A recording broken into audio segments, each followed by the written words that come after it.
Scouser. So, Gally, let's talk about this weekend real quick coming up. What do you expect in terms of lineup? What do you expect in terms of the game? Well, not weekend. I guess it's another Monday game, but Yeah, I hope he goes with a 4-2-3-1 and starts Bobby and Nunez together with Keita on and not even Keita, probably Bobby and Nunez, and plays Hendo and Fab in a two-man pivot. I don't think he will. I'll say he starts Nunez just because I said it earlier in the show, but I think it's a 50-50 coin toss. I think you guys are probably right. Bobby probably gets another start, especially with United coming on the forefront after that, because that's the type of match I could see him starting Bobby no matter what in. So I'll say it's tried and true 4-3-3, and it's Keita in for Thiago. I'll say Nunez, but it won't shock me when it's Bobby on opening day in the middle of the pitch. how about you, Bickler?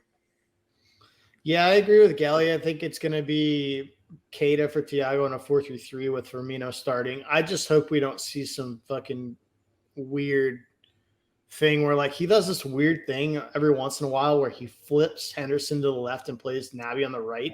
Even that both of those players play worse on those sides. Like, I don't know why he does it, but he will randomly do it. It might have to do something with defensive assignments, but I just am praying that Hendo is right and Naby stays left in that, and that we don't see something weird like Milner starting on the left side of that midfield.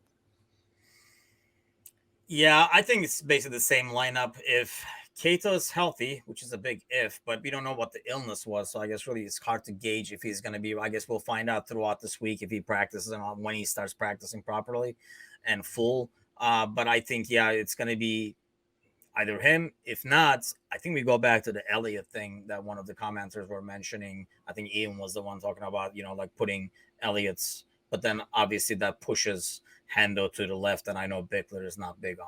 But I'm not playing Elliott and Trent defending Zaha when everything they do comes down that side.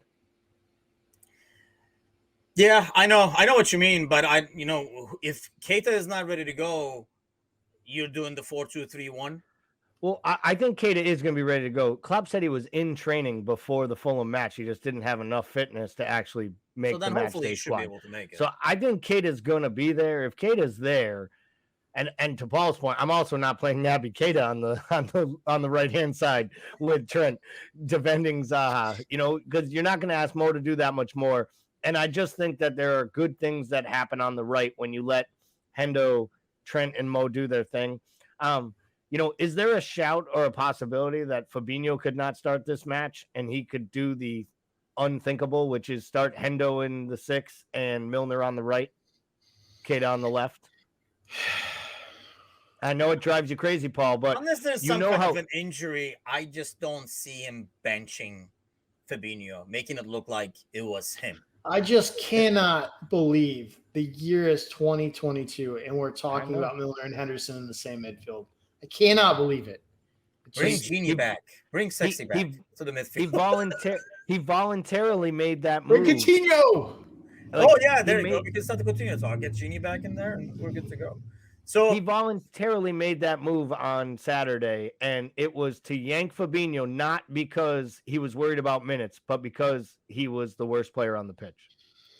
But you tell a player, yeah, you're having a stinker today, but kind of like almost like benching him the next time going in. I don't know. If I'm a player, I'm taking that as this game was my fault then, because it was not. Like, everybody sucked. That's why I'm almost expecting the same team being tried out there. Obviously, Thiago can't due to his injury, but go out there and show them how you're freaking supposed to. I'm really optimistic about this game, guys. Let's get so happy. It's I have no freaking idea. I just like seeing it, man. Gally, what do you have for a score prediction? I was gonna say 2-0, but I'm gonna actually say it's a tighter match than that. It's 2-1. We will win it, but I don't think it's gonna be easy because I just don't see this team at this point like anything easy for me to say, oh yeah, they'll get a clean sheet. Palace had been playing really well before the running into the juggernaut that was Arsenal. So, I'm going to say 2-1 Liverpool. We squeak it out. Bickler, what do you have? This is a shocker. It's Bizarro world this Monday. Go ahead. What do you have? I'm going to have 2-1 Liverpool, and I'm going to hate every minute of it. I'm going to hate everyone afterwards because I still think it's going to be like too close and no one's going to play well. I'm expecting like a 3-0 or a 4-1 Liverpool victory. Dude, They're going to come out and kick some ass. I'm telling you, I don't know why I feel that. Shelton says 2-1-2. He's going with you guys. Alan Walnut says 3-1. Boys was selling like 3-1 as well. I'm thinking they're going to go out there full of piss and vinegar. Dude, I am fairly certain, just by your general demeanor tonight, that your multivitamins got replaced with edibles. Because you are incredibly happy and optimistic. It's just extremely strange.